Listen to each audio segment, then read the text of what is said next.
Now, you spent some time studying ayahuasca. Yes.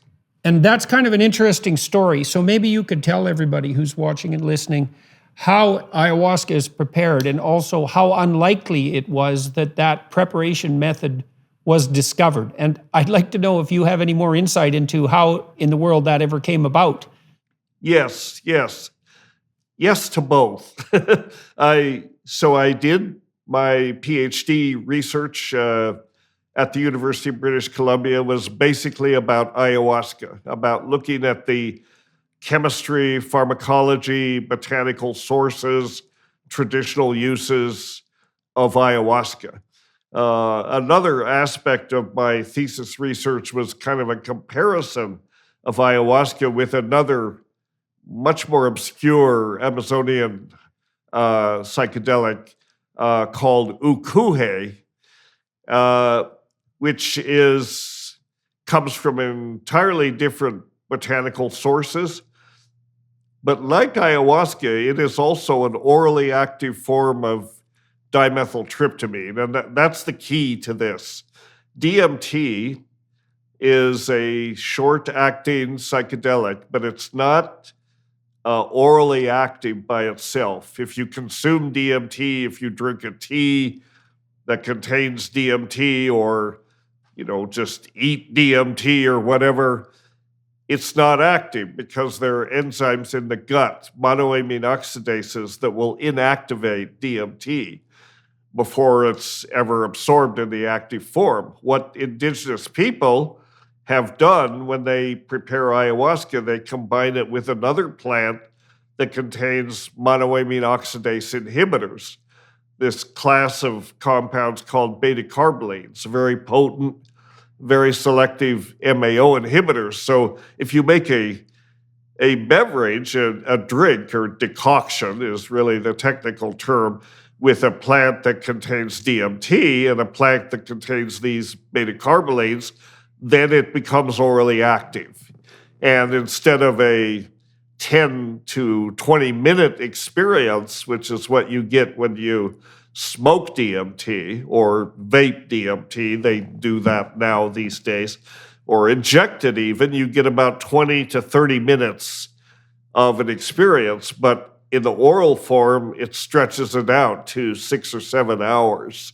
So it's a very different experience. It's not as intense, but in some way it's deeper, it's more profound, because the thing with taking DMT by a parenteral route, other than through the gut, it is profound, it's very intense, it's also so fast that by the time you're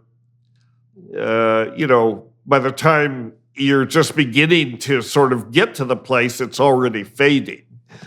So you come back with not a lot of information, a kind of a sense of astonishment, but not a lot of hard data. So the idea of ayahuasca is you get to spend more time in that place, in that altered state, and there's a chance to learn more.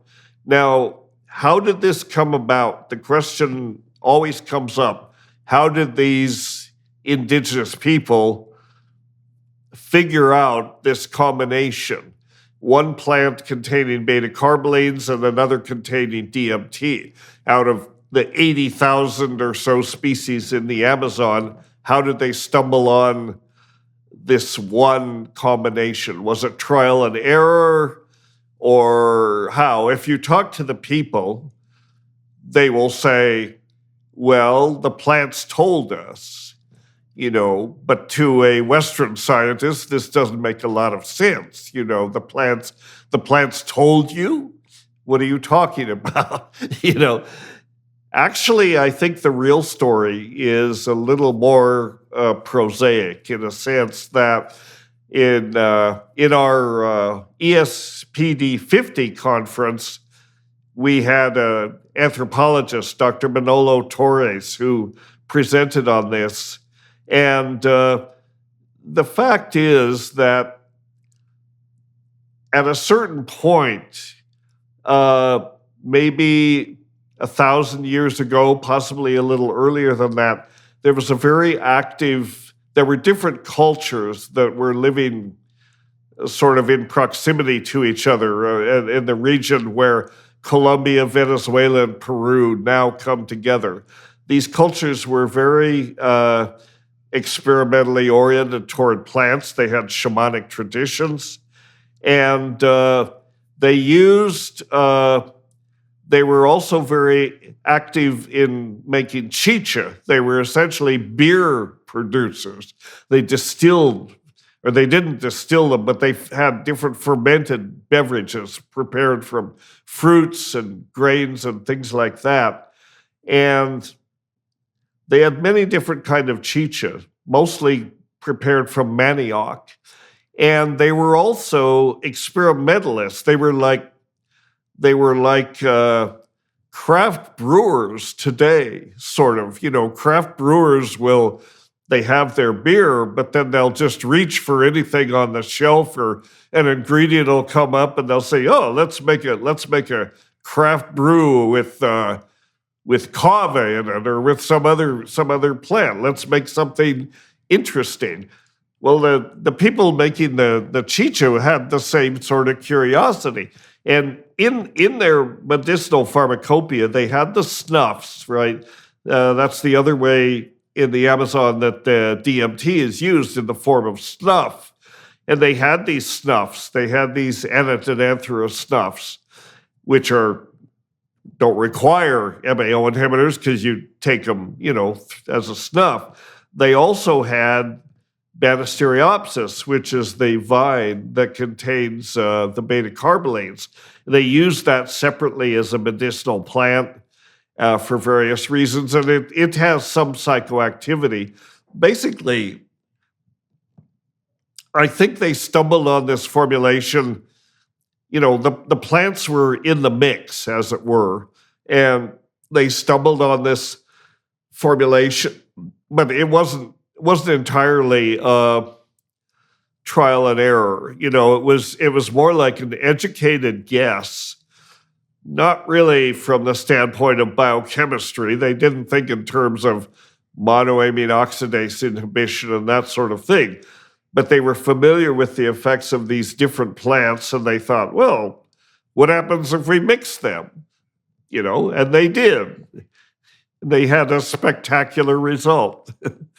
I was talking to Brian Murarescu, I think it's probably more than a year ago. He wrote The Immortality Key, and he was, although a lawyer, the book is about ethnopharmacology in many regards, and it sounds to me like the account that you're making of what happened in the Amazon jungle sounds to me very much like what seemed to happen in ancient Greek culture with their formulation of various psychedelic wines.